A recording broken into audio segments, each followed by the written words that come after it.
At this moment, it is with distinct honor and privilege to introduce to you our Troop Information and Education speaker. At a very young age, our speaker has already built a distinguished career that many aspire to achieve over a lifetime. Born in Carmen, Cagayan de Oro City, our speaker has exemplified dedication, professionalism, and excellence throughout his career in public safety and fire service. He earned his Bachelor of Science in Public Safety degree from the Philippine National Police Academy in 2015 and further advanced his academic qualifications by obtaining a Master in Public Administration, major in Public Safety Management from Metro Dagupan Colleges. His journey in the Bureau of Fire Protection began in 2016 when he was appointed as a fire inspector. Through hard work, competence, and steadfast commitment to duty, he was promoted to Fire Senior Inspector in 2019 and subsequently attained the rank of Fire Chief Inspector in 2023. A firm believer in continuous professional development, he has successfully completed various mandatory training programs and continually pursues opportunities to enhance his professional competencies. Beyond the required courses for his position, he has undertaken specialized training in finance management, public procurement, negotiation, and strategic decision-making. These include the AFP Finance Management course conducted by the Armed Forces of the Philippines, the Public Procurement Specialist Certification course, basic, intermediate, and advanced levels, the 3-day seminar on the salient provisions of Republic Act No. 12009 or the new Government Procurement Act, conducted by the University of the Philippines, Los Baños, and Government Procurement Policy Board, and executive development programs such as Fundamentals of Principled Negotiations and Critical Thinking and Decision-Making, conducted by the Asian Institute of Management. His commitment to lifelong learning, coupled with his exemplary performance and dedication to public service, has earned him numerous recognitions and commendations throughout his career. Over the years, he has served in various key positions within the Bureau, including Chief of the Special Rescue Force, Chief Admin, Substation Commander, Municipal and City Fire Marshal. His assignments have taken him across the BFP Region 10, the National Capital Region, and even in the national headquarters, where he has consistently demonstrated outstanding leadership, operational excellence, and commitment to the Bureau's mission. Through these diverse leadership and command roles, he has gained extensive experience in fire safety enforcement, emergency response operations, personal administration, and organizational management, further strengthening his capacity to serve the public effectively and efficiently. Beyond his professional achievements, he is a devoted family man, a loving husband to Police Major Princess Joy E. Velarde, and a proud father of 2 wonderful children. His ability to balance the demands of public service with the responsibilities of family life is a testament to his character, dedication, and values. Today, we are privileged to learn from a leader whose career is marked by excellence, service, and integrity. Ladies and gentlemen, please join me in giving a warm and well-deserved welcome to our Troop Information and Education speaker, Fire Chief Inspector Sam Lawrence M. Velarde. Sir.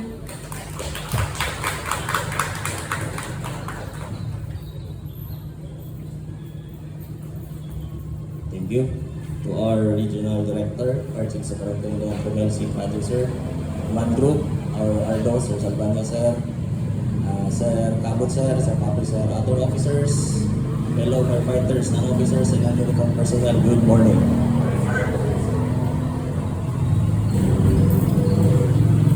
Exigency versus accountability in the use of public funds. When I was reminded that I will become a speaker in today's Monday flag raising ceremony, I chose this topic.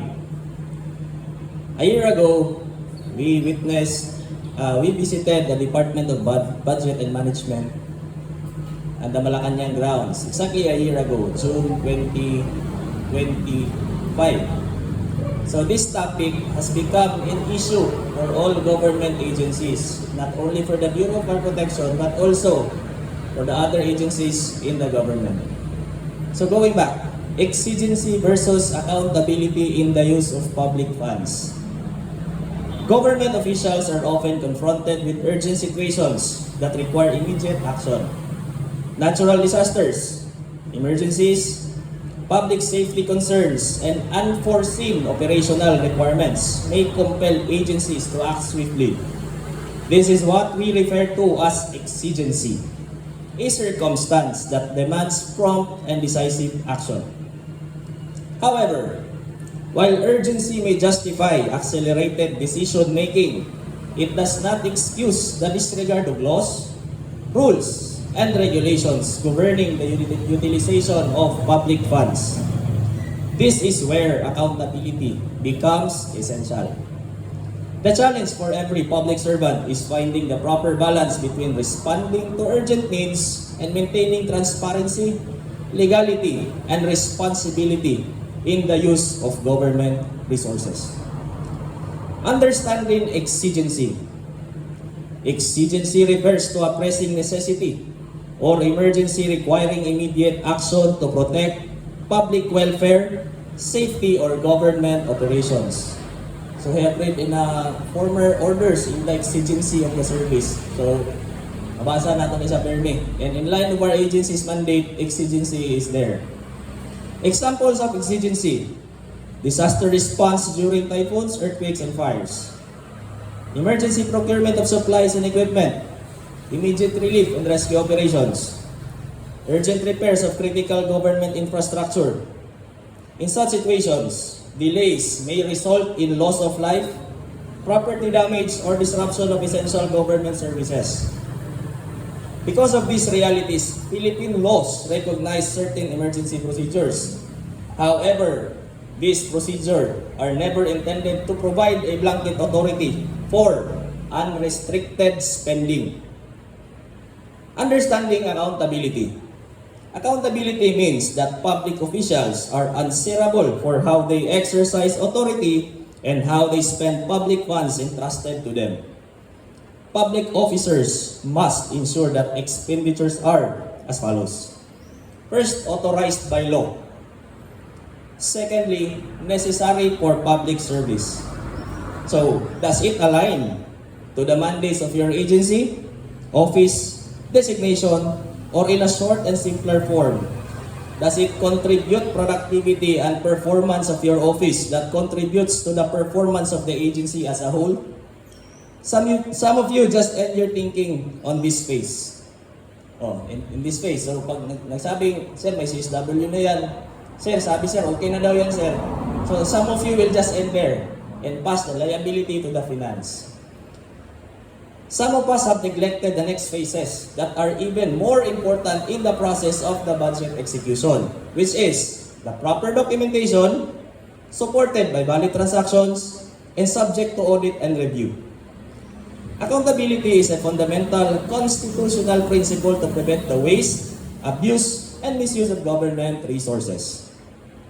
So we have constitutional basis for accountability. So these things are being considered. So in some instances, pag nagpaket ng budget sa finance, one question ng isang personnel, sir, bakit tinanggihan? Sir, bakit ni-restrict? So it is not our responsibility to explain to you all governing laws, regulations, and to include memorandums to restrict budget. So right now, we have austerity measures, we have memorandum circular from Malacanang, and also the authority of the spending of that budget. So, the constitutional basis for accountability. First is the 1987 Philippine Constitution clearly establishes safeguards for public funds. Article 6, Section 29, it provides that no money shall be paid out of the treasury except in pursuance of an appropriation made by law. It provides that this means government funds cannot be spent merely because there is an urgent need. There must be first the legal authority and a valid appropriation enacted by Congress. So just a week ago or 2 weeks ago when I was in Japan, some personnel of the regional office go up in the finance office. Ma'am, kailangan namin ng budget, may memo kami na ganyan, kailangan namin comply. Yun lang, ang reference lang, may memo doon sila to execute something. When I call the regional director, sir, pwede naman ganito yan, ba't kailangan ng budget? Sir, naka-austerity measure kami, sir, nagningi sa agad ng budget, sir. So we have distracted, kami pa ang nag-isip on his behalf. Ganito pa lang dapat gagawin mo, kaya pwede pa lang ganito, hindi man kailangan ng budget para dyan, kailangan puntahan yan per province. So yan, we have that basis, legal basis for accountability. First is the Philippine Constitution. Article 9, Paragraph B, Section 2. The Constitution grants the Commission on Audit the authority to examine, audit, and settle all accounts relating to government revenues, expenditures, and the use of public funds and property. So this means about the post-audit conducted by the Commission on Audit in all our transactions. Its constitutional safeguards emphasize that urgency cannot be used as a justification for improper spending. COA rules and regulations on public funds. So under Presidential Decree 1445, otherwise known as the Government Auditing Code and related COA regulations, public funds must be utilized only for lawful and authorized purposes. COA is empowered to issue notices of suspension, notices of disallowance, and other audit actions whenever expenditures violate existing laws and regulations. Consequently, even expenditures made during emergencies remain subject to post-audit review and must withstand scrutiny regarding legality, necessity, and propriety. So next is the Government Accounting Manual Principles. Sir, bakit nasagi dun sa accounting ang papel? So that does not rely on an opinion of an accountant. Government Accounting Manual Principles. The GAM require government agencies to properly record, classify, report, and account all financial transactions. Key principles include responsibility and accountability, proper documentation, transparency, faithful representation, and auditability. Transactions must be capable of verification by auditors and oversight bodies. The GAM further recognizes that all monies and property officially received by public officers must be accounted for as government funds and government property. So, exigency versus accountability. Exigency, as mentioned earlier and defined earlier, does not eliminate accountability. One of the most important lessons in public financial management is that exigency and accountability are not opposing concepts. Exigency may justify faster decision-making, emergency procurement methods, accelerated implementation of projects. However, exigency does not justify circumvention of auditing requirements. In government service, urgency may explain why an action was taken quickly, but it cannot excuse violations of law or audit regulations. The proper question is not whether government acted quickly, but whether government acted quickly and lawfully. Sometimes we make things urgent. So this is common in our agency, labi na diri sa regional office. For obvious reasons, that involves poor planning and lack of foresight. And since the word urgency is there, some people would neglect accountability and everything will follow. Cramming, improper utilization of resources, improper handling of documents, and the worst, resorting to do shortcuts for their programs to be implemented. So it's commonly happening in us. Sir, deadline na po next week. Sir, kailangan na po daw i-implement next week. Okay, question, bakit kami ang magmamadali? Have you checked your BPMPs? Have you checked your plans and programs? What are the plans you did? Bakit finance palagi ang kalaban dito? It's because of your negligence. Oh, kailangan pa kayong i-remind. And at the end of the day, finance has always been the office for blame game. So we should learn from this, ladies and gentlemen. Why accountability matters? Accountability promotes public trust in government, efficient delivery of services, responsible stewardship of taxpayers' money, transparency, and good governance. Without accountability, exigency can easily become an excuse for abuse. Conversely, without responsiveness to urgent needs, government may fail to fulfill its duty to protect the public. The goal is therefore not to choose between exigency and accountability, but to ensure that both operate together. In conclusion, exigency and accountability are equally important pillars of public service. Exigency allows government to respond effectively to emergencies and urgent public needs. Accountability ensures that such responses remain lawful, transparent, and in the best interest of the people. The Philippine Constitution, the COA regulations, the Government Accounting Manual, and other regulations, guidelines pertaining to budget execution all reinforce a common principle. Public office is a public trust, and every public fund must be spent with integrity, prudence, and responsibility. As public servants, we must remember that urgency may demand action, immediate action, but accountability demands that every action be justified, documented, and answerable to the Filipino people. Thank you and good day.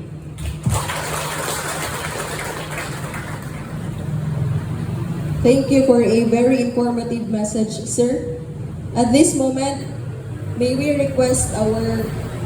call in our Regional Director, Fire Chief Superintendent Romel C. Trajo, sir, to award the Medalya ng Papuri to our speaker to be assisted by our Assistant Regional Director for Operations, Fire Senior Superintendent Rex Cliburn L. Salvania, sir. Regional Order Number R10-RAWD-2026-035, Medalya ng Papuri is hereby conferred to Fire Chief Inspector Sam Lawrence M. Velarde, Chief Financial Management Division, FMD BFP 10, for his insightful contribution and commendable performance as the Troop Information and Education Speaker during the traditional Monday flag raising ceremony held on June 8, 2026 at the BFP Office, Regional Office 10. Such display of dedication and commitment served to inspire and motivate others, contributing to the achievement of the BFP's mandates and programs, thereby worthy of recognition and emulation. Given this 8th day of June 2026 at the Office of the Regional Director, BFP 10 Gumamela Extension, Carmen, Cagayan de Oro City. Signed, Romel C. Trajo, Fire Chief Superintendent, BFP Regional Director.